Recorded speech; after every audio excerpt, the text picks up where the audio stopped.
warahmatullahi ta'ala wabarakatuh. Alhamdulillahi rabbil alamin. Wassalatu wassalamu ala asyrafil anbiya'i wal mursalin wa ala alihi wa sahbihi ajma'in. Subhanaka la ilma lana illa ma 'allamtana innaka antal alimul hakim. Rabbi shrah li sadri wa yassir li amri wahlul 'uqdatam min lisani yafqahu qawli. Rabbi yassir wa la tu'assir wa tammim bil khair.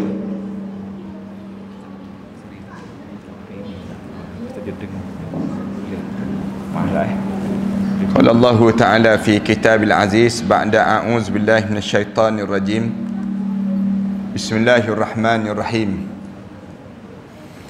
Hatta iza jaa ahadahumul maut qala rabbi irji'un la'alli a'malu salihan fima tarakt kalla innaha kalimatun huwa qailuha wa min waraihim barzakhun ila yaumi yub'atsun. Sehinggalah datang saat kematian di kalangan mereka itu. Apabila datang saja kematian dan jenazah mereka mula dibaringkan di dalam barzakh, kebanyakan daripada mereka itu mula sebut, wahai Tuhanku, berilah peluang untuk aku kembali hidup di atas dunia. Mudah-mudahan bila aku diberi peluang untuk aku hidup kembali di atas dunia, aku akan lakukan amalan soleh yang aku tertinggal waktu mana aku hidup dahulu. Sebutlah pada mereka itu, wahai malaikat, kalla, jangan sekali-kali kamu harap kamu akan hidup kembali. Innaha kalimatun huwa qailuha, hanya mulut kamu saja yang kamu akan ulang sebut yang kamu ingin hidup kembali.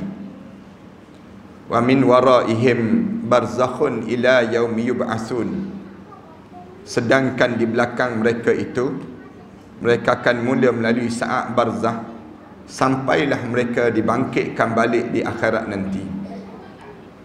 Surah Al-Mu'minun ayat yang ke-99 dan ayat yang ke-100. Yang dihormati pengerusi dan ahliatan kuasa surau, pimpinan-pimpinan di semua peringkat, para asatizah, para alim ulama, muslimin dan muslimat sekalian. Pertamanya, marilah sama-sama kita mengaturkan rasa syukur yang tak terhingga kita kepada Allah di atas nikmat kurniaan yang Allah kurniakan pada kita, dipanjangkan umur kita ini, sehingga kan kita diberi peluang oleh Allah untuk kita membuat persiapan bagi satu perjalanan yang panjang yang kita kena lalui akan datang nanti. Syukurnya kerana Allah menyayangi kita. Tatkala mana Allah menyayangi kita, Allah menggerakkan kita untuk kita datang sekejap, duduk seketika untuk kita merenung sedikit perjalanan yang kita akan lalui ini. Kalau kita perhati dalam hidup kita, tak semua orang dapat nikmat ini. Nikmat dipanggil nikmat untuk kita membetulkan jalan hidup. Ramai di kalangan kita, bila diberi peluang untuk hidup ini, ramai di kalangan kita hanyut dan hanyut dengan kehidupan dunia ini, sehingga kan kita tak tahu apa benda yang perlu kita lalui akan datang nanti. Tak mudah pun kita dapat datang di majlis ilmu sebegini, dan tak mudah pun kesedaran ini datang dalam hidup kita, kecuali Allah menyayangi kita. Bila Allah menyayangi kita, Allah akan buka hati kita supaya kita lebih merenung sedikit dalam hidup kita. Allah bila dia sayang pada seorang hamba, Allah tegur dengan teguran-teguran tertentu. Kadang-kadang Allah tegur dengan teguran yang berat, tegur dengan teguran yang kita sendiri rasa berat pada diri kita. Tapi sayangnya Allah pada kita, Allah ringankan saja teguran. Allah jadikan pada kita dengan kesedaran sedikit pada diri kita untuk kita datang dalam hidup kita, untuk kita tadah sedikit telinga kita, tadah sedikit hati kita, untuk berbicara tentang satu tajuk yang sukar untuk kita nak faham, kecuali orang yang benar-benar difahamkan oleh Allah, orang yang dia tahu dan ada kesedaran ini sentiasa wujud dalam jiwa dia terhadap satu alam yang perlu kita lalui di hadapan kita, dipanggil alam barzah. Alam barzah ini alam yang tak sama dengan alam dunia. Yang kita jangan ingat bahawa alam barzah ini merupakan alam yang biasa-biasa sahaja, tidak. Kita kena faham bahawa alam barzah ini satu perjalanan yang kita bersendirian. Kita tidak berjalan dalam keadaan bersama-sama dengan orang lain. Perjalanan yang berbeza daripada perjalanan-perjalanan kita sebelum daripada ini.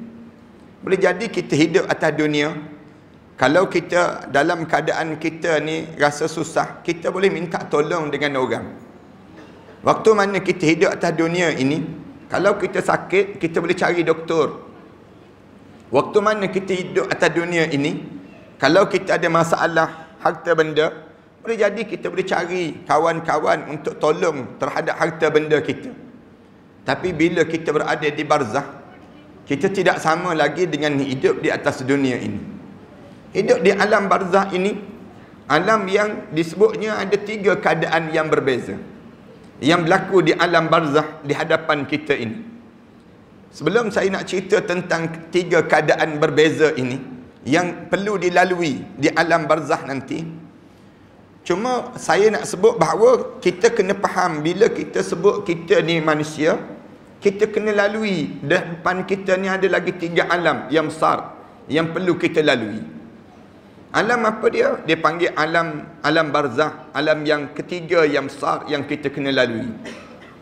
Alam lepas pada barzah, kita kena hidup di alam dipanggil mahsyar, alam yang dibangkitkan balik dan dikumpulkan balik. Alam ini tiap-tiap kali mana kita solat, sentiasa kita akan sebut Maliki Yaumiddin. Maliki Yaumiddin ni cerita tentang mengenai kita hidup di hari yang disebut dengan mahsyar, hari yang dibangkitkan balik, hari yang disebut dengan hari pembalasan, Yaumul Jaza, hari yang dibalas. Sehingga kan Allah jadikan alam itu jauh lebih besar daripada alam barzah. Allah jadikan alam mahsyar sehingga kan ada lebih kurang 90 nama lebih yang Allah jadikan pada nama alam mahsyar. Nak gambarkan tentang mengenai besar lagi alam itu. Lepas pada kita hidup di alam barzah, alam mahsyar, kita kena hidup lagi di alam yang kelima. Alam yang akhir dalam hidup kita. Alam yang kelima ni dipanggil apa dia? Alam sa'idun au saqiyun. Alam bahagia ataupun alam celaka. Alam yang disebut dengan alam syurga ataupun alam neraka. Na'udzubillah min zalik. Para hadirin sekalian, kita kena faham bahawa hidup kita ini bukan untuk di dunia. Allah tak jadikan hidup kita ni untuk dunia. Tetapi Allah jadikan hidup kita ini kena penuh tuju ke sana, yang disebut dengan akhirat Allah. Bila kita nak pergi ke sana, kita kena lalui semua 5 alam ini. 5 alam ni apa dia? Alam yang pertama dipanggil alam kandungan ibu. Alam ini alam yang sudah berakhir dalam hidup. Saya yakin tuan-tuan pernah melalui alam itu. Cuma dia telah menjadi kenangan dalam hidup kita. Alam kandungan ibu. Alam kandungan ibu ni, tak ada seorang pun di kalangan kita kata saya tak datang daripada kandungan ibu. Ada. Tak ada di kalangan kita sebut saya ustaz datang daripada buluh betung ustaz sebut. Saya datang daripada buah labu, tak ada. Kita ni semua datang daripada kandungan ibu. Kandungan rahim ibu.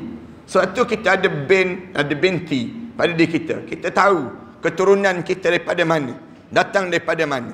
Ini alam yang pertama. Alam yang kedua ni, alam yang kita sedang hidup sekarang. Alam ni dipanggil alam yang disebut dengan alam kehancuran, alam fan. Alam yang disebut dalam Al-Quran, kullu man 'alaiha fan. Alam yang hancur, fana. Dalam ayat Al-Quran Karim, Allah SWT sebut alam ni alam fana, alam hancur. Yang ni perlu kita akui dalam hidup kita. Sekejap lagi kita akan hidup di alam yang ketiga, alam barzah. Cuma alam yang besar yang perlu kita, yang menjadikan pada diri kita ni ke depan nanti bagus ataupun tak bagus dalam hidup kita, berdasar pada kita hidup sekarang. Sekarang ni kalau kita pandai lukiskan kita, pandai kita corak perjalanan hidup kita, berjayalah sekejap lagi. Tetapi kalau sekarang ni kita hidup dalam keadaan terawang-awangan, hidup kita ni dipusing ataupun hidup kita ni diperdayakan dengan dunia, kita akan menyesal sekejap lagi.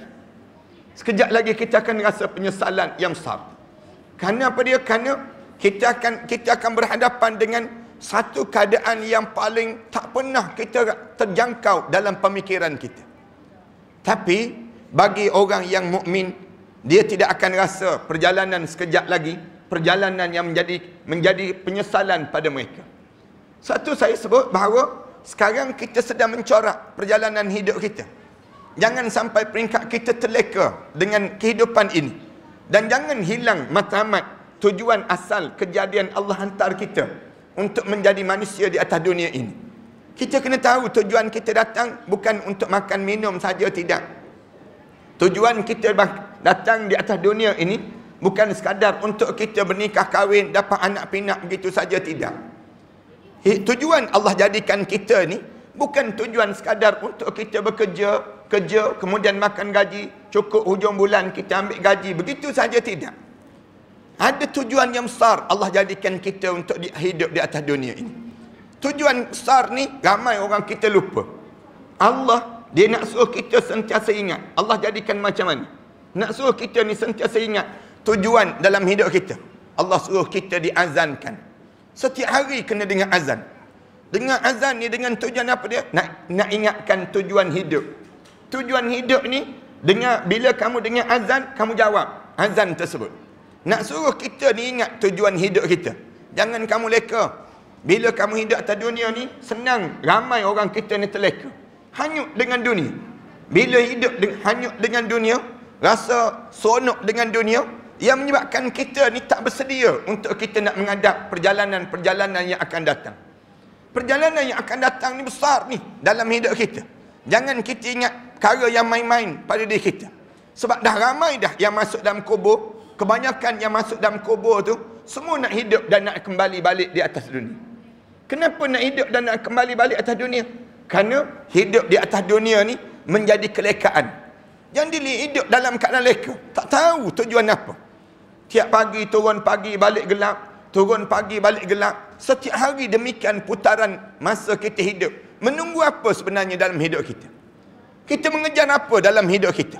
Kalau kita tanya banyak je di kalangan kita, kita akan tak terjawab. Ramai di kalangan kita, hidup ni, dia rasa bahawa hidup ni sekadar untuk makan, tidur, bangun, kahwin, bekerja. Begitu je dalam hidup.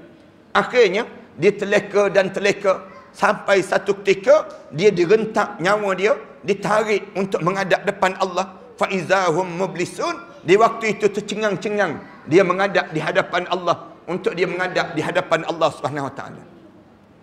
Yang ni teruk dipanggil. Yang ni teruk. Yang lebih teruk, kitanya teruk dah di dunia, teruk juga dalam barzah. Masuk dalam kubur, bila kita akan mula melalui saat barzah ini. Bila kita mula hijab, kita mula dibuka.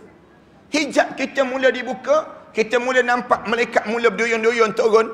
Di saat mana malaikat mula berdiri depan muka kita, malaikat mula sebut pada diri kita, wahai anak Adam, aku cari setitik air untuk kamu telan, sudah tidak ada. Aku cari selangkah untuk melangkah, kamu melangkah, sudah tidak ada. Aku cari sepatah kataan yang keluar daripada mulut kamu, sudah tidak ada. Wahai roh, sila keluar daripada jasad ini. Sebut keluar saja, tiba-tiba timbul penyesalan dalam jiwa masing-masing. Datang terus penyesalan kerana tak bersiap untuk nak menghadap di hadapan Allah. Datang ni penyesalan ni. Penyesalan apa dia? Sebut pada malaikat. Allah cerita perangai manusia ni. Sebut pada malaikat. Dia sebut apa dia? Laula akhartani ila ajalin qarib. Malaikat boleh tangguh tak sekejap malaikat? Jangan bagi mati lagi malaikat. Jangan bagi menghadap lagi depan Allah. Nak buat apa dia? Fa as-saddaqah. Sekarang juga saya nak bersedekah di jalan Allah. Cari harta ni mula menyesal dengan harta yang dicari. Nak buat apa dia? Nak suruh sedekah sekarang. Wa akum minas salihin. Sekarang juga saya nak jadi hamba Allah yang saleh. Kerana hidup ni bermatlamatkan hidup untuk dunia. Bila kita letak matlamat untuk hidup di dunia, maka timbul penyesalan di waktu ini. Kerana benda yang ada atas dunia ni, kita terpaksa tinggal dah. Kaya macam mana pun kita, tak ada lagi orang yang kaya bawa dengan harta kekayaan dia masuk dalam kubur. Bawa kecuali Fir'aun, dipanggil demikian. Nak sebutnya, orang yang besar macam mana pun pangkat, ramai mana pun pengaruh, bila dia masuk dalam kubur, tak ada seorang pun terjun dengan dia. Berada dalam kubur, mengatur ataupun menolong dan bantu dia di alam barzah itu. Maknanya apa dia? Segala kekayaan, segala kemewahan, segala apa yang ada di saat mana menghadap depan Allah, di waktu itu mula dalam keadaan pada dirinya penuh penyesalan, datang timbul penyesalan demi penyesalan. Tapi Allah cerita manusia ni tu yang menyesal yang pertama. Menyesal yang kedua bila mula ditarik roh ini. Seringkali saya sebut dalam siri-siri kuliah saya. Ada manusia ni dalam Al-Quran Karim dicerita, bila tarik roh dia daripada hujung kaki tu untuk naik tarik roh ni, malaikat mula masuk. Bila malaikat masuk tu, malaikat sambil masuk tu malaikat sebut, wajaat sakratul maut bil haqq zalika ma kunta minhu tahid. Telah datang saat kematian yang penuh dengan kebenaran pada kamu. Inilah masa yang sering kali kamu lari-larikan diri sepanjang kamu hidup di atas dunia dahulu. Bila masuk saja malaikat ni dalam tubuh, ada lagi yang degil, ada lagi yang tolol, ada lagi yang hidup dalam keadaan serba salah pada diri dia, hidup dalam keadaan keliru. Ramai di kalangan kita begitu. Kerana keliru di antara nak tinggal dunia dengan nak pergi ke akhirat. Keliru dalam hidup dia kerana tak ada ilmu, tak pernah dia dengar kuliah cerita tentang mati. Dalam hidup dia, tuan-tuan bayang, yang dengar kuliah cerita bab mati ni seramai ni je. Seramai ni je. Yang tak dengar kuliah, ramai lagi pada yang ni. Ramai lagi pada ni. Dalam keadaan yang dengar kuliah seramai ni, kita nak boleh bayang macam mana dia nak bersiap menghadap depan Allah. Dalam keadaan nak bersiap tu, keliru. Yang belajar ni pun keliru. Yang tak belajar lagi keliru. Yang tak dengar kuliah lagi teruk dalam kekeliruan pada mereka. Malaikat tarik hujung kaki tu sedang tarik tu, syaitan mujuk dia. Syaitan sebut, kamu jangan taubat lagi ya, jangan taubat. Yang berlaku pada diri kamu ni bukan nak mati ni. Yang berlaku pada diri kamu ni satu suasana yang kamunya boleh jadi kamu ada penyakit yang disebut batu karang. Boleh jadi kamu ada penyakit yang tu. Boleh jadi syaitan nak pujuk. Syaitan sebut, jangan kamu taubat sekarang, jangan taubat. Jangan taubat. Doktor pun tak tahu yang dia nak mati. Doktor pun dia tak tahu saat mana dia sedang tarik tu. Padahal doktor ni belajar orang mati ni macam mana. Tapi doktor sendiri pun, ustaz sendiri pun, ramai mana yang tak tahu yang dia nak mati saat tersebut. Kalau doktor tak tahu, ustaz tak tahu, bila kita tahu seorang tersebut, Perdana Menteri pun dia tak tahu dia sedang nak mati saat tersebut. Dia tak tahu. Dan malaikat yang cabut nyawa tu pun tak tahu nak mematikan orang di saat itu. Disebut dalam kitab ni, yang kita kena faham, saat itu orang ni jadi dalam keadaan tak tahu benda apa yang sedang berlaku ni. Dalam keadaan kelam kabut ni, ditarik daripada hujung kaki naik sampai ke lutut. Bila tarik sampai ke lutut, naik sampai ke pinggang. Kumpulan yang kedua tarik naik sampai ke pinggang. Bila sampai ke pinggang tu, rasa sejuk di pusat. Sejuk di pusat. Kemudian sejuk tu tiba-tiba turun sedikit demi sedikit. Saya biasa sebut yang ni. Roh kita ni dia turun balik. Bila sampai di pusat, dia turun sikit demi sedikit. Dia turun tu, syaitan sebut, aku dah bagi tahu dah kan, tak mati syaitan sebut. Relax bro, relax katanya syaitan. Relax, tak mati lagi ni. Baru sampai di pusat baru ni. Mau di pusat kan sedang turun ni. Turun. Bila turun sikit demi sedikit, roh ni turun sedikit demi sedikit. Dalam keadaan turun sampai bawah sikit kemaluan kita, tiba-tiba masuk kumpulan yang tiga, rentak nyawa kita. Rentak nyawa ni. Bila rentak nyawa manusia ni, daripada bawah tu tarik naik, zup, putus urat-urat di bawah ni. Bila tarik sampai ke halqum, sampai di halqum, baru perasan kita ni mati. Baru terasa, Allah mati. Baru kita tahu dia, bila sampai di halqum ni, kebanyakan orang baru tahu dia mati. Bila tahu dia mati, kebanyakan syaitan pun baru tahu orang ni nak mati. Malaikat yang cabut nyawa ni pun baru tahu lepas pada kita tahu kita ni mati, barulah malaikat ni tahu yang rupa-rupanya dia sedang cabut nyawa untuk mematikan orang. Bila sampai di halqam saja, disebut dalam kitab demikian. Rasulullah sallallahu alaihi wasallam cerita, bila tarik itu, semua tak tahu lagi ni mati ke tak mati. Sampai di halqam, tiba-tiba bau perasan mati. Bila perasan mati, mulut masing-masing sebut apa dia? Qala inni tubtul an. Tiba-tiba mulut ni keluar. Semua mulut-mulut manusia ni sebut, qala inni tubtul an. Sekarang saya taubat ya Allah, disebut. Sekarang saya taubat. Saya taubat ya Allah. Malaikat jawab terus, walaisatit taubatu lilladzina ya'maluna sayyi'at. Tidak diterima dah orang yang hidup dalam keadaan buat benda yang jahat. Bila sampai hatta iza hadar ahadahumul maut, sehinggalah kamu ditarik roh kamu sampai di halqam, tiba-tiba mulut kamu sebut, qala inni tubtul an. Sekarang saya taubatlah ya Allah. Tak dianggap taubat dah. Bila sampai di halqam, dalam hadis Rasulullah sallallahu alaihi wasallam sebut, innallaha yaqbalu taubatu 'abdin hatta lam yugharghir. Rasulullah sebut, Allah terima taubat seorang hamba ini sehinggalah roh kamu sampai di ghargharin. Bila roh kamu sampai di ghargharin, Allah tak terima dah taubat kamu. Ghargharin ini ulama-ulama sebut sampai di halqam. Selama mana roh berada di hujung kaki, Allah terima lagi taubat. Sampai ke lutut, Allah terima lagi taubat. Tapi oleh kerana hidup keliru, hidup ni keliru, naik sampai keluar. Bila keluar saja roh ni bunyi kah sekali yang tak baik. Ataupun roh orang mukmin keluar tu dalam keadaan air yang jernih, keluar masuk dalam bekas. Rasulullah sebut demikian. Kemudian masuk dalam bekas ni, nampak ni malaikat berdiri, panjang je malaikat berdiri, beratur ni bau wangi. Ambil roh kita ni keluar ni, sambil keluar tu sapu bau minyak atar yang bawa daripada syurga Allah. Bauan kasturi yang indah. Mudah-mudahan semua yang hadir malam ni insya-Allah. Kita ni, mudah-mudahan kita nak kita ni di kalangan husnul khatimah. Bila kita dapat husnul khatimah, kita ni akan disambut oleh malaikat-malaikat Allah. Malaikat-malaikat ni puji-pujian. Wanginya katanya malaikat. Sukanya malaikat. Puji ni tak pernah bau semerbak begini. Bauan itu berbeza-beza berdasar pada amalan masing-masing. Berdasar pada amalan masing-masing. Sambut menyambut. Dalam hadis Rasulullah sallallahu alaihi wasallam sebut, sambut menyambut ni, malaikat-malaikat ni sambut, sapu minyak kasturi, bauan wangi, masuk dalam bekas, sapu. Masa itulah bermulanya saat kematian pada seseorang. Kita mula mati. Mula saat tersebut bila tanya, mati ni apa? Mati ni apa? Bermula daripada keluarnya roh daripada mata sehingga menghadap depan Allah, kemudian diturun kembali. Waktu mana Sayyidatina Hawa alaihi salam tanya Nabi Adam, bila Nabi Adam sebut anak kita telah mati, Qabil telah bunuh Habil. Bila Qabil telah bunuh Habil, lalu disebut kepada Hawa. Hawa tanya, mati itu apa? Mati itu apa? Terkejut Hawa. Lalu Nabi Adam AS sebut, mati dia tak boleh bangun, tak boleh berjalan. Mati dia tak boleh makan.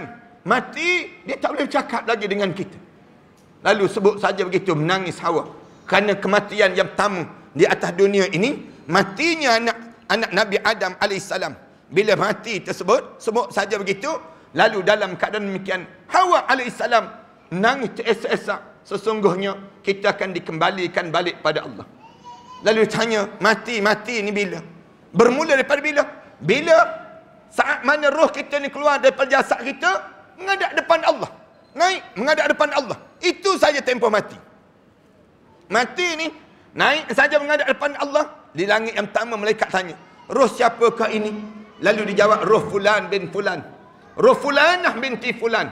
Bila sebut saja begitu, lalu penjaga langit yang pertama sebut, beruntunglah dia. Kalian akan rasa pengembaraan ini sekejap lagi. Sekejap lagi je kita akan rasa. Pengembaraan dipanggil saat kematian. Menghadap depan Allah. Naik langit yang kedua, langit yang ketiga, sampai yang ketujuh. Bila sampai ketujuh, lalu menghadap depan Allah. Lalu Allah Subhanahu Wa Taala sebut, tentukan dia di kalangan ahli syurga Illiyin. Mudah-mudahan kita insya-Allah. Mudah-mudahan kita harap sangat. Bila sebut Illiyin, turun terus berada di hujung kepala masing-masing. Bila sebut saja, saat mana roh ni keluar, mengecik, bau busuk sebusuk-busuknya, berdasar pada amalan. Busuk ni pun berdasar pada amalan. Saya nak sebut sikit lagi amalan apa yang menjadikan demikian. Berdasar pada amalan. Kemudian bau busuk ni, jubah malaikat yang warna hitam tu, bau busuk. Malaikat, bila cabut saja roh kita ni, malaikat yang cabut nyawa kita ni, terus berdiri di pintu. Keluar saja, diri depan pintu. Bila keluar saja roh kita ni, malaikat pun memandang pada keluarga yang menangis itu. Malaikat sebut apa dia? Jangan kamu cela aku. Kamu cela diri kamu sendiri yang tak bersedia untuk menghadap di hadapan Allah. Jangan kamu marah pada aku. Aku tak pernah pun menzalimi kamu. Tapi yang buat zalim, kamu sendiri buat zalim pada diri kamu. Kamu buat zalim pada diri kamu. Kamu tak bersiap, katanya malaikat. Malaikat sebut di saat mana tangisan-tangisan kedengaran dalam keluarga itu. Bila keluar saja roh kita ni, malaikat masukkan dalam Mekah yang bau busuk, sebusuk-busuknya. Rasulullah kata, dua makhluk saja yang tak bang, jin dan juga manusia. Bila begitu saja, mula naik menghadap depan Allah. Langit yang pertama, malaikat penjaga langit yang pertama sebut, tanya, roh siapakah ini? Lalu dijawab, roh fulan bin fulan, roh fulanah binti fulan. Sebut saja begitu, malaikat penjaga langit yang pertama sebut, celaka dan bangsatlah dia. Hidup dalam keadaan jahat dan mampus pun dalam keadaan jahat. Malaikat mula sempurna ni, naik langit yang kedua, ketiga, menghadap depan Allah. Bila menghadap depan Allah, Allah sebut, tentukan dia dalam neraka sijin. Bila sebut neraka sijin, turun terus roh masing-masing ni, turun berdiri di hujung kepala masing-masing. Di saat itulah permulaan kehidupan di alam barzah. Kita mula hidup di alam barzah. Saat itu kita mula mengembara satu perjalanan barzah di dunia. Barzah di dunia ni sebelum kita masuk dalam barzah di dalam kubur. Bila mula saat tersebut, kita mula hidup. Mula hidup, kita nampak siapa yang datang nak mandikan jenazah kita. Kita sebut pada orang yang buka muka kita ni, perlahan-perlahan, sakit mati tadi belum habis lagi. Kita sebut pada orang yang mandikan jenazah kita, perlahan-perlahan, jangan kasar, jangan kuat sangat. Kamu gosok badan aku bagaikan melecur seluruh tubuh badan saat ini. Sebut pada orang yang usung jenazah, jangan cepat sangat, jangan perlahan sangat. Disebut demikian, aku tak sabar. Orang yang saleh sebut, cepat-cepat. Manakala orang yang taleh sebut, jangan cepat sangat, nanti aku cepat nanti, kena azab. Disebut demikian pada mereka yang usung jenazah. Kita nampak siapa yang datang urus jenazah kita, kita rasa saat mana orang buka butang baju kita, kita rasa saat mana orang kapan jenazah kita, sampai kita ke kuburan. Bila sampai di kubur saja, kita nampak saat mana berdiri dua orang malaikat muka dan nakir di hujung kaki kita, warna hitam kebiru-biruan. Bila masa jenazah kita mula turun saja, kita rasa saat yang disebut dengan himpitan kubur. Kali yang pertama dalam perjalanan hidup kita ni, lepum-pum terus. Himpitan kubur yang di kalangan umat Nabi Muhammad sallallahu alaihi wasallam disebut tak ada seorang pun yang boleh terlepas. Rasulullah kata kalau ada yang terlepas, nescaya bayi-bayi itu akan terlepas daripada himpitan kubur. Bayi pun tak terlepas daripada himpitan kubur. Yang ni saya tak nak cerita panjang. Saya nak sebutnya, semua di kalangan kita kena himpitan kubur. Sebab apa, kita akan sebut kemudian. Cuma nak sebutnya gambaran apa dia?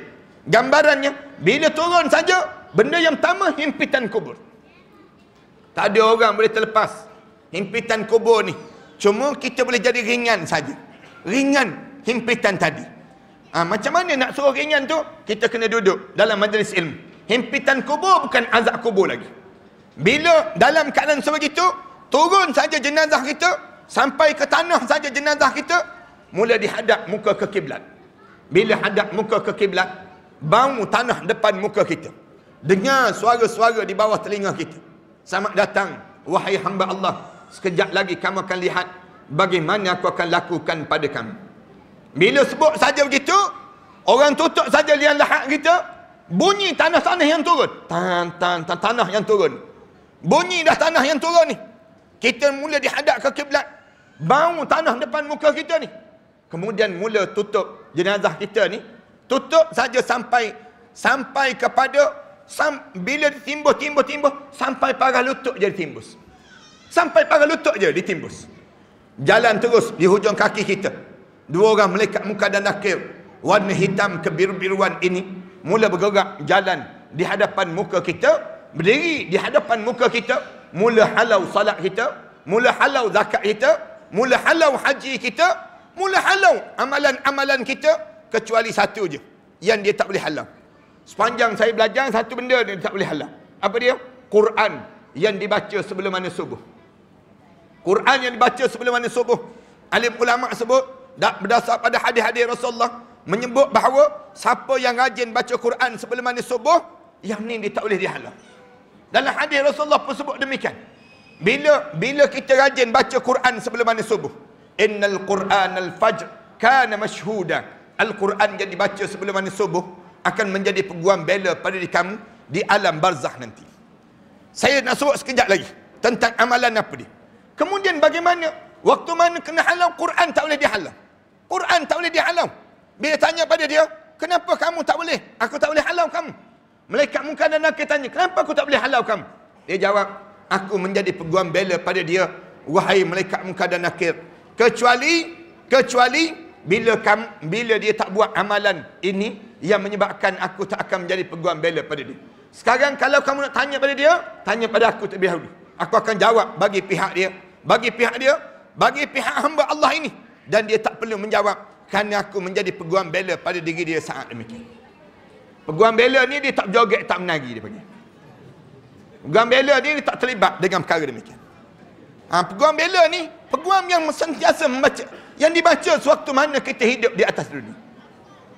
Yang ni nak sebutnya gambaran bagaimana dia akan jawab. Dia akan jawab bagi pihak diri kita. Bila dalam kubur saja, bila saat mana mula tanya ma rabbuka wa ma nabiyuka, tanya terus. Soalan yang pertama Rasulullah kata akan tanya terus, ma rabbuka. Belum jawab ma rabbuka, tiba-tiba mulut ni sebut terus, qala rabbirji'un, Tuhanku bagi peluang untuk aku hidup balik ya Allah. Belum apa-apa malaikat, jangan buat apa-apa lagi. Sekarang aku nak hidup balik. Bagi tahu pada malaikat, ni Allah cerita ni. Orang dalam kubur tu sebut terus, qala rabbirji'un. Malaikat, bagi peluang untuk aku hidup malaikat. Aku nak hidup balik. Jangan tanya lagi soalan. Jangan tanya lagi soalan. Kenapa? Kenapa nak hidup balik? Qala rabbirji'un la'alli a'malu salihan fi ma tarak. Malaikat, kalau aku boleh hidup balik, aku nak buat balik amalan soleh yang aku tertinggal dahulu malaikat. Ini tajuk yang tuan-tuan minta supaya saya sebut. Tajuk yang baru sampai tajuk ni, nak sebutnya gambaran kenapa nak hidup balik. Amalan apa yang boleh menyelamatkan kita di alam barzah? Nak hidup balik sebelum daripada kita masuk dalam kubur. Dia sebut, la'alli a'malu salihan fi ma tarak. Kalau saya boleh hidup balik, saya nak buat balik amalan soleh yang saya tertinggal. Lalu malaikat jawab terus, kalla, jangan harap kamu boleh hidup balik. Malaikat sebut terus, jangan kamu sangka kamu boleh hidup balik. Innaha kalimatun huwa qailuha. Mulut kamu je sebut yang kamu nak hidup. Wa min waraihim barzakhun ila yaumi yub'asun. Sedangkan di belakang kamu akan mula melalui saat barzakh sampai kamu dibangkitkan balik di hadapan Allah nanti. Jemaah sekalian, saya sebut ada 3 kelompok manusia yang bila masuk dalam kubur, yang masing-masing 3 kelompok, 2 kelompok memang terazab terus.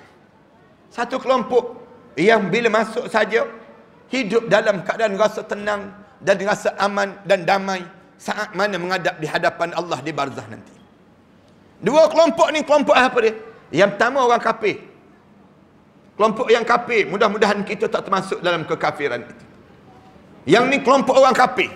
Masuk dalam kubur tu tak ada lagi nikmat. Tiada lagi yang disebut dengan kelazatan dalam kehidupan. Kerana dunia sudah berlalu. Dunia sudah menjadi syurga dalam hidup mereka. Orang kafir ni kelompok yang Allah tak bagi langsung nikmat. Tak ada nikmat. Yang terakhir dia dapat nikmat bila? Terakhir dia dapat nikmat saat mana dia dekat dengan sakarat. Bila orang kafir ni, dia pernah dia melakukan kebaikan. Dia ada di atas dunia ni, dia melakukan kebaikan. Dekat nak mati, Allah jadikan kematian dia terjadi senang dan ringan. Allah balas semua kebaikan-kebaikan dia penghujung kehidupan dia di dunia. Lalu menyebabkan kita tengok macam senang je orang kafir ni mati. Kadang-kadang kita tengok kan orang kafir ni senang je. Hai hai bye bye, mati tu dia. Senang je kita nampak demikian. Mati kita kata husnul khatimah kot. Tak, dia bukan husnul khatimah. Memang Allah permudahkan dia. Permudahkan dia untuk apa dia? Untuk dia tidak akan minta lagi dan dakwa Allah. Untuk minta segala kebaikan dia. Dan Allah permudahkan saat sakarat dia. Orang mukmin, kadang-kadang kita berjumpa orang mukmin dekat nak meninggal dunia, Allah susahkan dia kematian dia. Allah susahkan kematian dia. Kenapa? Allah nak balas semua keburukan dia sepanjang dia hidup atas dunia, supaya dia masuk dalam kubur, dia tidak ada lagi pembalasan keburukan ini di alam barzakh. Yang tu para hadirin sekalian kena faham. Ada orang mukmin yang Allah jadikan demikian. Allah balas. Sehingga selagi mana dia tak terhapus yang disebut dengan dosa-dosa dia, selagi itu Allah tak matikan dia. Allah tak matikan dia. Satu saya sentiasa sebutkan, kalau ada keluarga kita di ICU yang dia dapat life support, kerana apa dia dapat oksigen untuk nak hidup. Selagi mana dia ada harta benda, guna seluruh harta benda dia untuk dia hidup. Kerana hidup itu pahala. Hidup itu pahala dan menghapuskan dosa. Orang mukmin begitu. Tuan-tuan jangan cepat nak cabut life support tadi. Jangan kita kesian dia. Brain dia dah mati dah, kita sebut. Otak dia dah mati dah. Kemudian kita kata kalau dia hidup pun dia tak boleh betul kehidupan dia. Tak, hidup itu pahala. Ulama-ulama sebut hidup itu pahala. Dengan hidup ini Allah jadikan saat mana dekat nak meninggal dunia, dia jadi azab, dia jadi susah, menjadi payah. Satu, kita diajar supaya jaga ibu kita, jaga ayah kita yang berusia, rebut jaga mak mertua kita, ayah mertua kita. Kerana semua itu kafarah terhadap dosa kita. Ini satu cara yang diajar dalam hidup kita. Jangan kita kecewa bila mak kita dan ayah kita tinggal bersama dengan kita. Jadikan masa tersebut masa mengkafarahkan dosa-dosa kita dalam pembesaran kita dengan mereka itu, untuk memudahkan kita masuk dalam syurga Allah. Ini benda yang kena faham di kalangan kita. Manakala ada satu kelompok yang memang Allah jadikan sakarat itu menjadi ujian yang amat dahsyat pada diri dia. Kelompok yang pertama yang masuk dalam kubur ni orang kafir.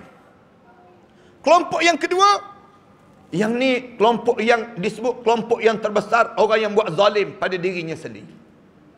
Orang-orang yang dimatikan oleh malaikat Allah dalam keadaan dia sedang buat zalim pada dia. Kelompok ini Allah cerita dalam Al-Quran. Yang nak hidup balik ni, ada 3 kelompok yang diceritakan dalam Al-Quran. Yang pertama dalam surah An-Nisa ayat yang ke-97. Allah cerita, innal ladzina tawaffahumul malaikatu zalimi anfusihim. Orang-orang yang dimatikan oleh malaikat Allah di saat mana dia sedang menzalimkan dirinya sendiri. Dia sedang buat zalim pada diri sendiri. Bila dia mati saja masuk dalam kubur, malaikat tanya terus, qalu fima kuntum, kenapa kamu mati macam ni? Kenapa kamu mati macam ni? Ni kelompok yang dahsyat.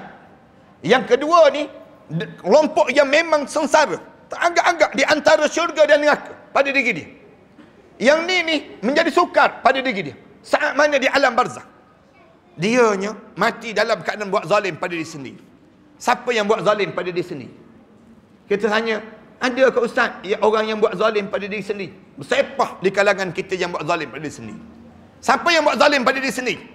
Orang yang dia tahu ada majlis ilmu, tiba-tiba dia tak hadir di majlis ilmu. Dia duduk kat rumah dia. Duduk je. Layan cerita-cerita drama swasta masa-masa begini. Duduk kat rumah, tak dengar kuliah. Dia buat zalim pada diri sendiri. Dia tak buat zalim pada ustaz. Dia jangan ingat, bila tak datang majlis ilmu, dia sebut, padan muka ustaz aku tak datang. Dia tak boleh sebut demikian. Dia kena sebut, padan muka aku kerana aku tak datang.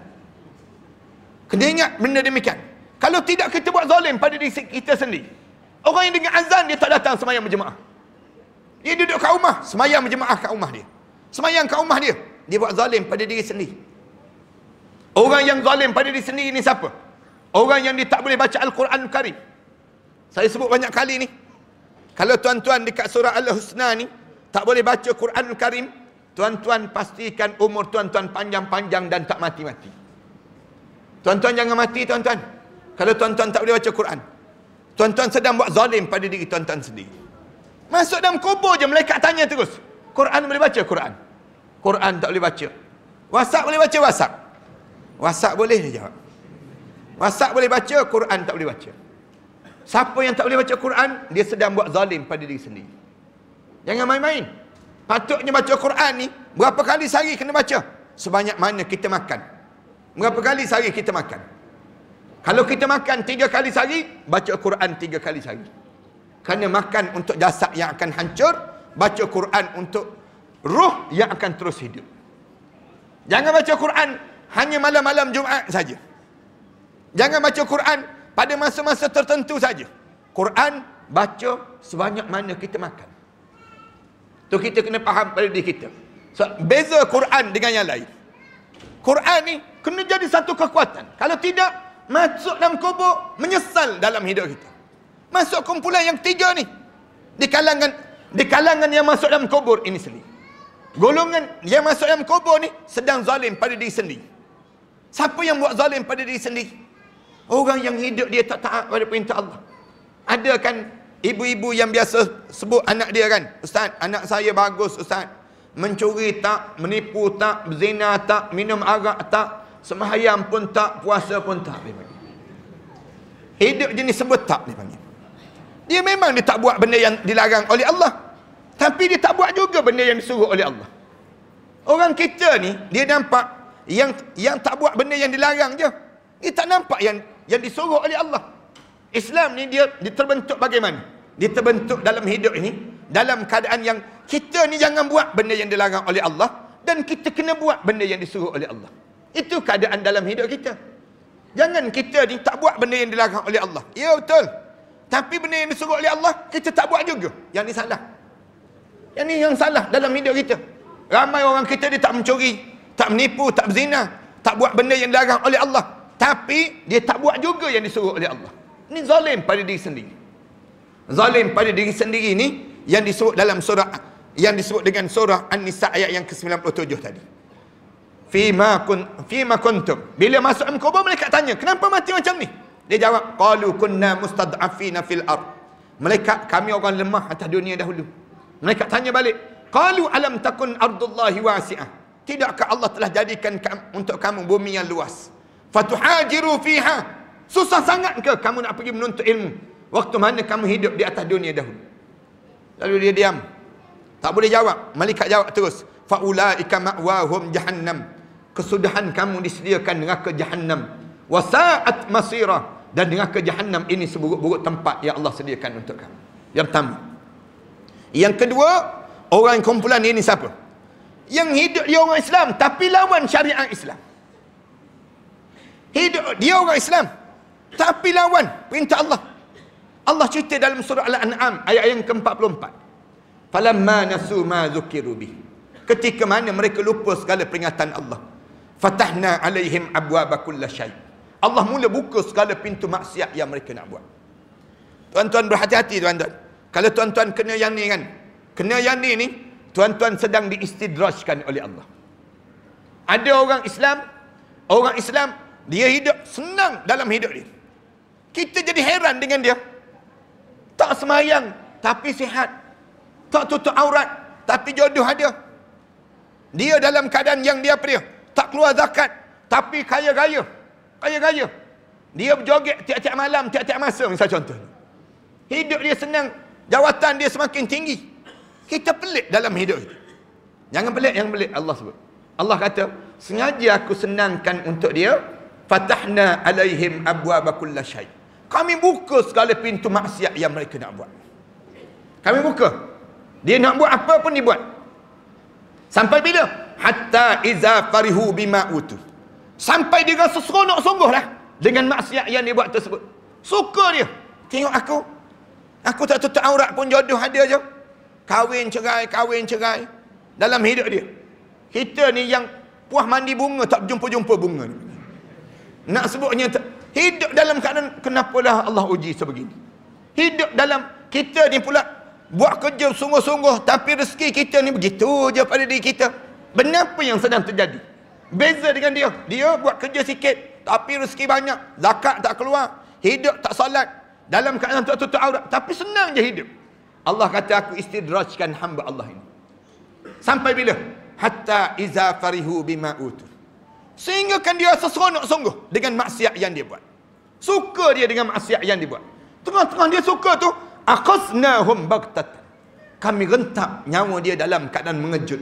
Fa izahum mublisun. Di saat mana dia masuk dalam kubur, dia tercengang-cengang menghadap di hadapan Allah SWT. Allahu Akbar. Dua. Yang tiga golongan ini. Golongan orang Islam ni, siapa? Masuk dalam kubur. Masuk dalam kubur, Allah cerita dalam surah Al-Kahfi ayat 103. Masuk dalam kubur, masuk, pandang kanan, pandang kiri, mereka dah berdiri depan. Mereka dah berdiri depan, tengok-tengok, kosong amalan menghadap depan Allah. Qul hal nunabbi'ukum bil akhsarina a'mala. Sebut Muhammad, di kalangan umat kamu tu, ada yang buat amalan, tiba-tiba kosong amalan dia menghadap depan Allah. Dia tak semayang ke? Semayang. Dia tak puasa ke? Puasa. Dia tak buat haji ke? Buat haji. Tapi tak diterima di sisi Allah. Amalan tidak diterima di sisi Allah. Menghadap depan Allah. Semayang ni jaga je dia. Puasa ni jaga dalam hidup dia. Tiba-tiba menghadap depan Allah. Kosong amalan menghadap depan Allah. Tak ada. Semayang tak ada, puasa tak ada, zakat tak ada, haji tak ada. Saya biasa sebut ya, cerita ni. Macam kita turun-turun kapal terbang sebuah negara tak pernah kita sampai. Turun-turun, tiba-tiba immigration tanya, mana pasport? Mana? Immigration tanya, custom tanya, mana beg? Mana barang? Bawa pula barang.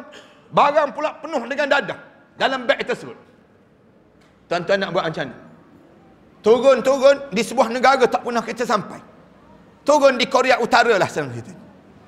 Turun-turun di Mongolia. Turun-turun di Zimbabwe, misal contoh. Turun-turun dekat Korea Utara tu. Immigration tanya, mana pasport? Tanya soalan tersebut je. Kita cari tak ada. Agak-agak masa tu kita nak buat apa dia? Cari handphone tak ada, cari beg duit tak ada. Turun dah negara dia. Pasport kita pun tak ada. Agak-agak macam ni. Masa tu ternampak muka Jong Nam je tak kena gaya. Kita nampak yang tu je. Di saat demikian. Ni, waktu mana turun ni? Bukan turun dekat negara orang ni. Turun ke barzah. Turun di barzah, tiba-tiba kosong amalan. Tak ada apa-apa.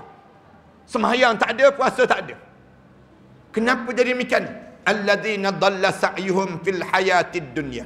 Orang ni orang yang disesatkan sepanjang hidup di atas dunia. Sesat hidup di atas dunia. Tuan-tuan jangan termasuk dalam perangkap sesat. Lalu macam mana kita nak selamat? Dengan daripada tiga yang saya sebut tadi. Macam mana kita nak selamat? Ulama-ulama sebut tiga amalan besar yang kita kena jaga sewaktu mana kita hidup atas dunia, menyelamatkan kita di barzah. Tiga benda ni besar kena jaga.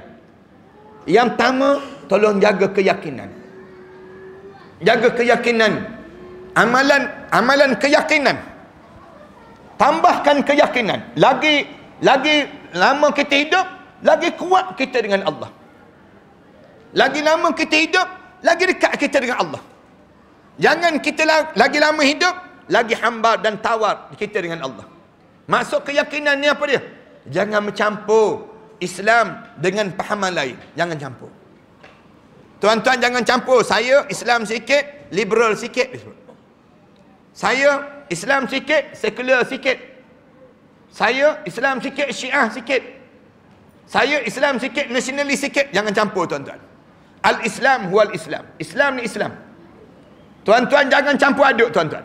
Kalau tuan-tuan campur aduk, tuan-tuan akan menyesal dalam kubur kejap lagi. Tak boleh jawab dalam kubur. Masuk dalam kubur je. Tanya madinuka. Tak boleh jawab terus. Tak payah tanya dalam kubur lah. Menyesal dekat nak mati ni. Dekat nak mati ni. Syaitan berdiri sebelah ni. Menyamar menjadi arwah ayah. Syaitan sebut, jangan mati dalam Islam ya. Anakku, ni abah. Abah ni membesarkan kamu dahulu. Abah hantar kamu ke sekolah. Abah mandikan kamu. Abah suap mulut ke mulut kamu. Abah. Dia kata, jangan mati dalam Islam. Matilah dalam Yahudi. Abah mati dalam Yahudi. Bila kita cuba mengucap, syaitan menyamar menjadi arwah ibu lah. Arwah ibu disebut, anakku, jangan mati dalam Islam. Mati dalam Kristian ya. Ni ibu ni. Dia goyangkan buah dada dia. Rasulullah cerita ni. Dia goyang buah dada. Buah dada ni pernah menyusukan kamu waktu mana kamu kecil dahulu. Jangan mati dalam Islam. Matilah dalam Kristian. Ibu mati dalam Kristian. Saya sentiasa sebut, syaitan Putrajaya ni tuan-tuan. Syaitan Putrajaya dia tak sebut mati dalam Yahudi. Syaitan Putrajaya ni dia tak sebut mati dalam Kristian. Syaitan Putrajaya ni dia sebut apa dia? Anakku, matilah kamu dalam Islam liberal, dia sebut macam. Anakku, matilah kamu dalam Islam nasionalis. Anakku, matilah kalian dalam Islam sekularis. Ramai orang kita ni bercampur. Campur keyakinan. Al-Islam huwal Islam. Islam ni Islam. Jangan kita teragak-agak dengan Islam. Orang kita ni teragak-agak. Saya ni memang ya, saya percaya dengan Islam Ustaz, tapi dalam bab ekonomi saya tak terima ekonomi Islam. Habis kita. Orang kita ni disebut, saya ni betul lah Islam Ustaz, saya percaya dengan Islam, tapi dalam bab pendidikan saya tak terima pendidikan Islam. Saya tak boleh terima pendidikan Islam. Orang kita demikian kan? Ramai mana orang kita ni, bila kita hantar, kita sebut pada dia, pergi ke bank, tanya, gawai bank tu tanya, ni nak buat loan cara Islamik ke cara konvensional? Dia tanya balik pegawai bank sebut, mana yang untung? Dia tanya. Mana yang untung? Mana yang untung tu dia tak yakin dah dengan Islam. Tu dalam yang disebut dengan apa dia? Dengan keyakinan dia. Dalam pendidikan sama juga. Kita tanya dia, hantar anak menghafal Quran ke? Dia tanya balik, ada masa depan ke? Nak kerja apa menghafal Quran? Habis tu, kamu nak hantar anak ke mana? Saya nak hantar anak saya ke sekolah sekular dibandingkan dengan sekolah agama. Allahu Akbar. Orang kita tak percaya. Tak percaya dengan keyakinan dengan Islam. Tak yakin dengan Islam. Bila kita sebut Islam, udkhulu fis-silmi kafah. Masuk Islam semua sekali. Jangan ambil separuh dan tinggal separuh yang lain. Jangan. Islam ni dalam hidup, dalam sosial Islam, dalam politik Islam, dalam kebudayaan Islam, dalam segala benda yang kita hidup, semua Islam. Wala tamutunna illa wa antum muslimun. Jangan kamu mati kecuali saat mana kamu mati, kamu benar-benar seorang Muslim. Allah sebut demikian. Udkhulu fis-silmi kafah. Masuk Islam ni semua sekali. Jangan kita kata Islam ni dalam bab semayang je Ustaz, dalam bab yang lain tak ada Islam. Tak betul. Tak betul demikian. Keyakinan kita dalam hidup kita ni, Islam way of life. Islam ni sebagai satu cara hidup dalam hidup kita. Jangan teragak-agak. Bila teragak, menyesal dalam kubur. Menyesal dalam kubur tuan-tuan. Tak boleh mengucap. Ramai mana orang kita tak boleh mengucap. Nak mati itu nak sebut la ilaha illallah Muhammad Rasulullah, tak boleh dalam hidup dia. Yang ni orang kita tak jaga. Bukan zaman kita je, zaman sahabat dahulu. Sahabat dah tanya dah Rasulullah, kami ni teragak-agak dengan Islam. Ada ketika lagi lama kami hidup ni, kami jadi terpedaya dengan yang lain. Rasulullah sebut apa dia? Tiap-tiap pagi sebut raditu billahi rabbah wa bil islami dina wa bi Muhammadin nabiyyan wa rasulah. Mulut kita ni sebut, Rasulullah kata sebut 7 kali sehari. Nak suruh kuat keyakinan kita. Nak suruh kuat lagi keyakinan, baca qul huwallah sebanyak 40 kali sehari. Rasulullah ajar sebut, dan kita ulang dalam hidup kita ni, ulang dan ulang sebut yang disebut dengan qul huwallahu ahad, supaya menancap keyakinan kita dengan Islam ini sendiri. Ini yang pertama. Akhir-akhir ni kan kita diserang kuat kan dengan liberal, dengan yang puak sekular dah.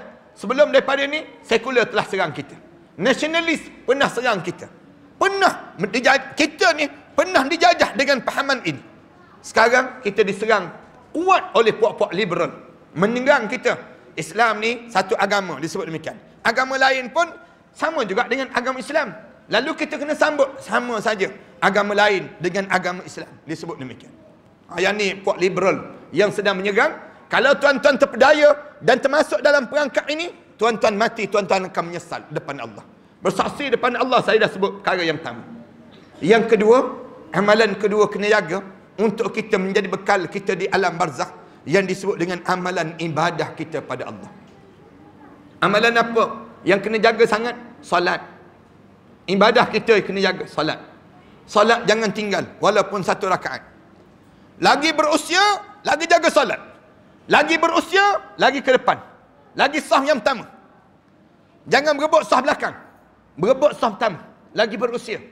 Lagi berusia, lagi khusyuk solat kita. Kerana dah lama dah kita ni solat. Bukan sehari dua kita solat. Solat kita merapatkan kita dengan Allah. Solat kita ni menjadikan kita semakin warak dalam hidup. Solat kita ni menjadikan lambang kita ni ahli syurga yang sedang bergerak di atas muka bumi ini. Tuan-tuan, jangan biarkan solat tuan-tuan ala kadar, jangan. Sekadar solat biasa-biasa saja, jangan.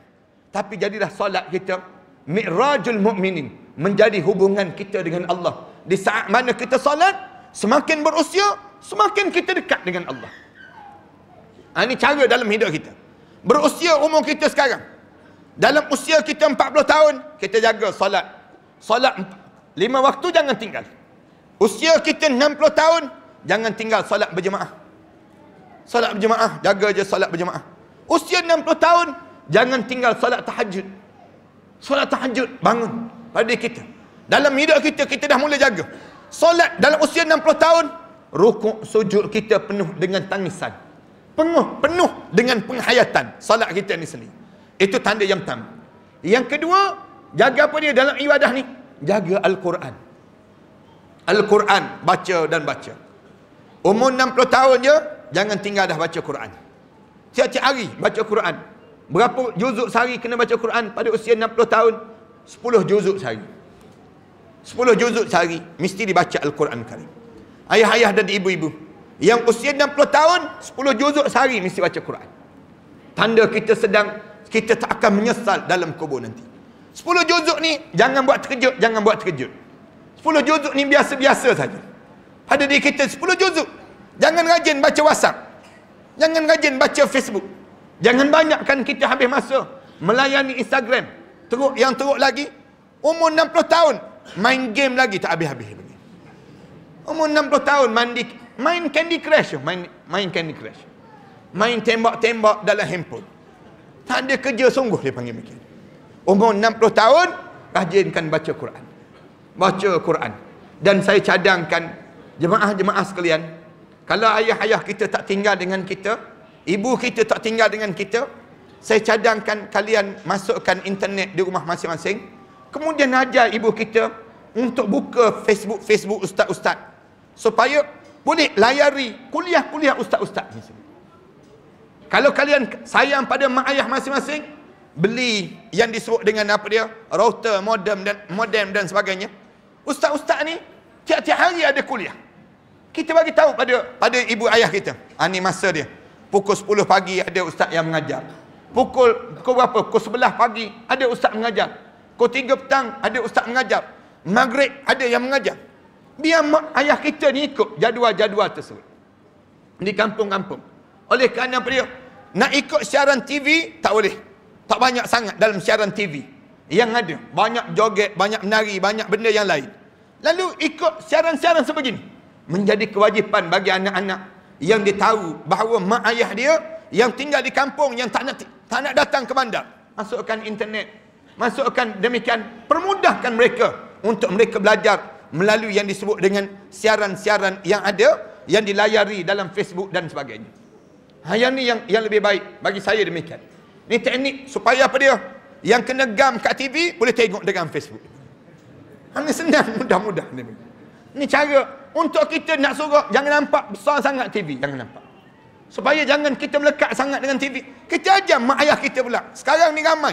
Saya pergi ke Mekah, saya pergi beberapa tempat, kebanyakan makcik-makcik, pakcik-makcik ni kenal. Tengok ustaz, saya tengok ustaz dalam Facebook, saya tengok ustaz dalam YouTube. Yang ni yang disebut demikian.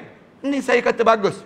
Tinggal kat mana dia sebut? Tinggal dekat kampung, tapi anak yang bagi internet, anak yang masukkan bayar tiap-tiap bulan untuk saya belajar tiap-tiap masa, belajar ini sendiri. Dengan satu cara yang dibenarkan dalam syarak untuk kita nak suruh tambahkan ilmu di kalangan kita ini sendiri. Dua, Al-Quran jangan tinggal. Dengan tujuan nak suruh Al-Quran ini, kalau dapat lagi, suruh hafal. Mak kita, ayah kita ni hafal Al-Quran. Hafal Al-Quran, paling tidak 3 surah ni mesti ada dalam dada dia. 3 surah ni surah apa dia? Yang pertama surah Al-Mulk. Sebut ada mak kita, ayah kita. Mak, ayah, kalau mak, ayah boleh hafal 3 surah ni, saya bercadang nak hantar mak, ayah ke Mekah. Buat umrah, misal contohnya. Bagi hadiah pada mereka. Surah yang pertama surah Al-Mulk. Surah yang kedua surah Al-Kahfi. Surah Al-Kahfi. Mula kita letakkan demikian. Yang ketiga surah Al-Kahfi tak panjang, 110 ayat dia. Yang ketiga surah Al-Baqarah.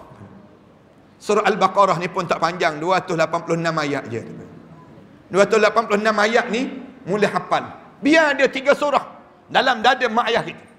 Saya dah berjumpa dah hamba Allah yang dia diberitahu oleh doktor dia kanser stage yang keempat. Dia dengar kuliah saya. Alhamdulillah, dia dengar, dia hafal. Dia kata, Ustaz, saya hafal 3 surah ini, Ustaz. Saya hafal 3 surah ini. Bila saya hafal 3 surah ini, saya dah ingat dah. Saya berjumpa dengan dia.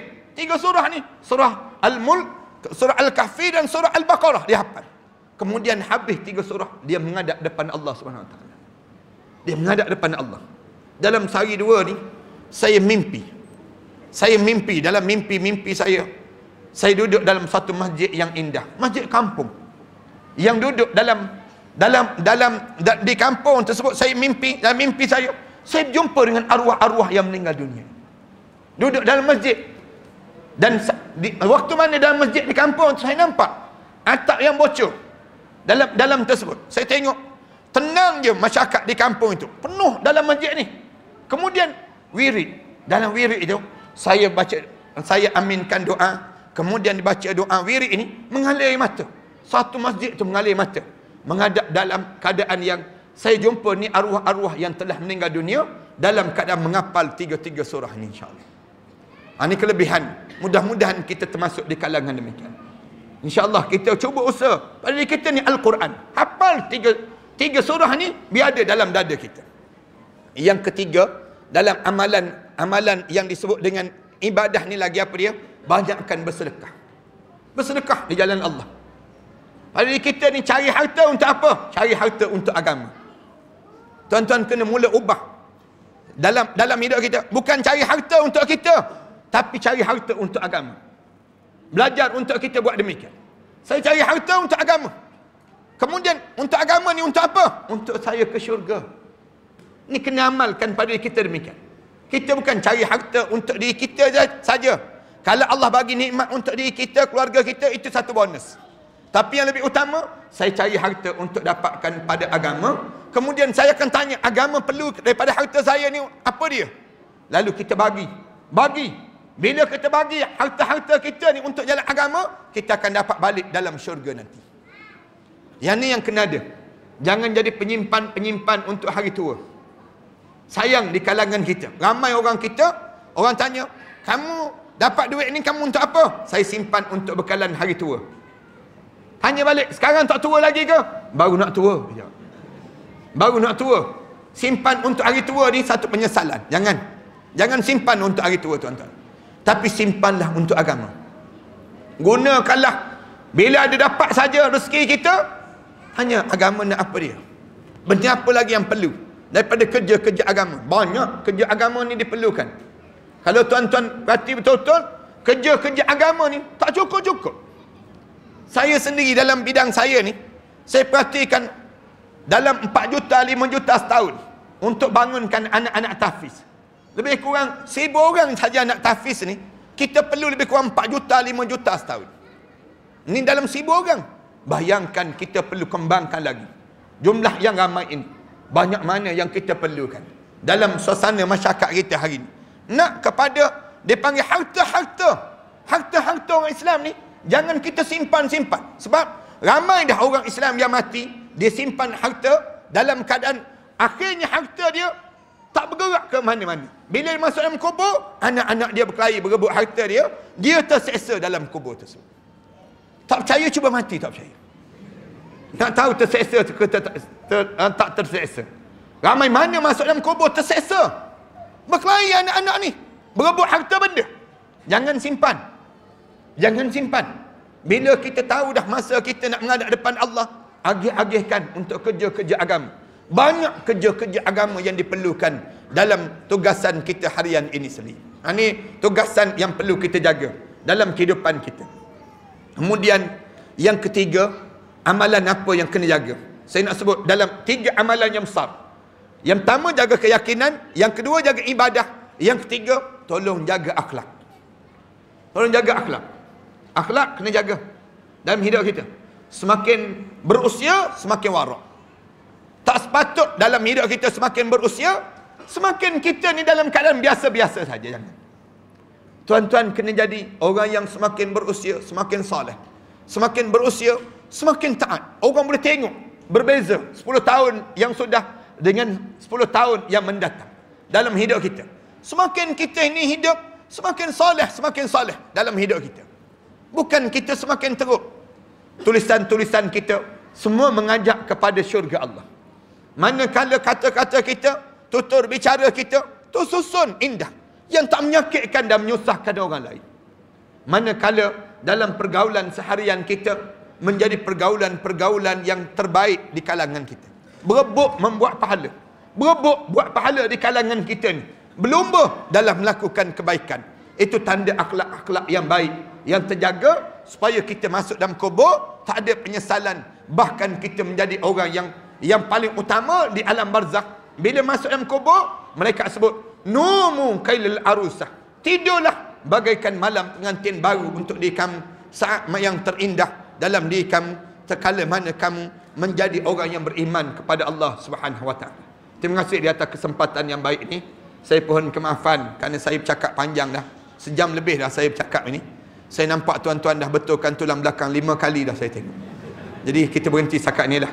Mudah-mudahan dalam pertemuan yang baik ini menjadikan pada diri kita di kalangan hamba-hamba Allah yang saleh, dan kita dekat dengan Allah Subhanahu wa taala. Mudah-mudahan Allah jadikan pertemuan yang baik sebegini menambahkan lagi bekalan-bekalan pada kita, dan saya doakan semoga semua yang hadir malam ini termasuk di kalangan ahli-ahli syurga Firdaus Allah insya-Allah. Mudah-mudahan kita termasuk di kalangan demikian. Aku qouli hadza wa astaghfirullah li wa lakum. Wassalamualaikum warahmatullahi taala wabarakatuh. Bismillahirrahmanirrahim. Alhamdulillahirabbil alamin. Wassalatu wassalamu ala asyrafil anbiya'i wal mursalin wa ala alihi wa sahbihi ajma'in.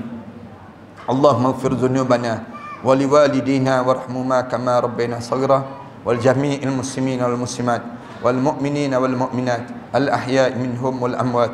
Rabbana ij'alna muqimas salah wa min dhurriyyatina rabbana wa taqabbal du'a. Rabbana atina fid dunya hasanah wa fil akhirati hasanah wa qina adzabannar. Walhamdulillahirabbil alamin.